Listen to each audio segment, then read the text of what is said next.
ఈ ఆలయ ప్రాంగణంలో ఒక్క కాకి కూడా కనిపించదు.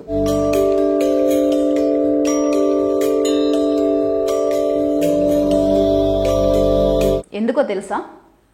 మనలో చాలా మంది కాకులు దూరని కారడవి అనే మాటలను తరచూ వింటూ ఉంటాం. అదేవిధంగా కాకులు వాలని దేవాలయాలు కూడా కొన్ని ఉన్నాయి.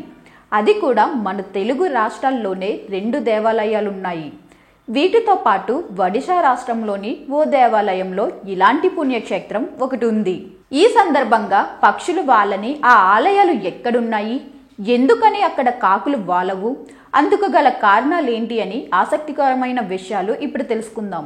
మనం ఏదైనా గుడికి వెళ్ళినప్పుడు లేదా ఆధ్యాత్మిక ప్రాంతాలకు వెళ్ళినప్పుడు రకరకాల పక్షులు కనిపిస్తూ ఉంటాయి. కొన్ని చోట్ల పావురాలు, మరికొన్ని చోట్ల కాకులు, ఇంకొన్ని చోట్ల డేగాలు వంటి వాటిని చూస్తూ ఉంటాం. పురాణాల ప్రకారం కాకిని శనిదేవుడు వాహనంగా పరిగణిస్తారు. శని ప్రభావం తొలగించుకోవడానికి కాకిలో తమ పూర్వీకులను చూసుకుంటూ వాటికి ఆహారాన్ని కూడా ఇస్తారు. వీటన్నిటి సంగతి పక్కన పెడితే కొన్ని దేవాలయాల్లో కాకులతో పాటు పక్షులనేవి మనకు కనిపించవు. ఎందుకని ఆ ఆలయ ప్రాంగణాల్లో కాకులు కనిపించవు? దాని వెనుక ఉన్న రహస్యాలేంటి? ఆ దేవాలయాలు ఎక్కడెక్కడ ఉన్నాయనే ఆసక్తికరమైన విషయాలు ఇప్పుడు తెలుసుకుందాం. ఆంధ్రప్రదేశ్ రాష్ట్రంలోని కర్నూలు నగరం నుంచి యాగంటి దేవాలయం సుమారు 90 కిలోమీటర్ల దూరం ఉంటుంది. ఈ ఆలయ ప్రాంగణంలో మనం ఎంత వెతికినా ఒక్క కాకి కూడా కనిపించదు. వినడానికి వింతగా ఉన్నా ఇది వాస్తవం. పూర్వకాలంలో ఈ ప్రాంతాన్ని అగస్త్యుడు అనే ముని దర్శించాడు.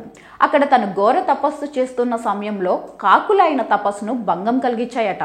అప్పటి నుంచి అక్కడ ఒక కాకి కూడా కనిపించకూడదని ఆ శాపం విధించారంట.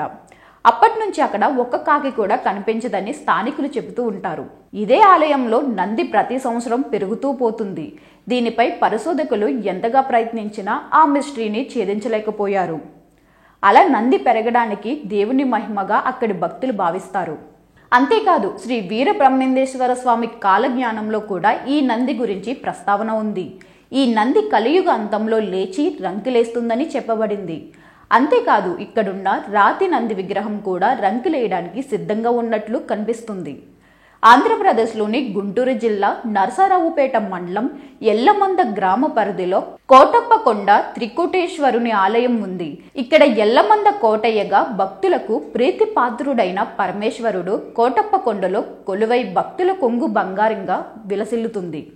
ఈ కొండ మీదకి ఎక్కే సమయంలో మనకు ఒక్క కాకి కూడా కనిపించదు. ఇప్పటికీ అక్కడ కాకులు అనేవి కనిపించవు. పురాణాల ప్రకారం ఈ కొండ మీద 3 శిఖరాలు బ్రహ్మ, విష్ణు, రుద్ర రూపాలుగా పరిగణిస్తారు. అందుకే దీనికి త్రికూట చలమని పేరు వచ్చింది. అందువలన ఇక్కడ స్వామి త్రికూట చలేశ్వరుడు అయ్యాడు. ఈ ఆలయం క్రీస్తు శకం 1172లోనే ప్రసిద్ధి చెందింది. వెలనాటి చోళుడు కొల్లొంతుంగ చోళరాజు, సామంతుడు మురంగి నాయుడు వేయించిన శాసనాల ద్వారా తెలుస్తుంది.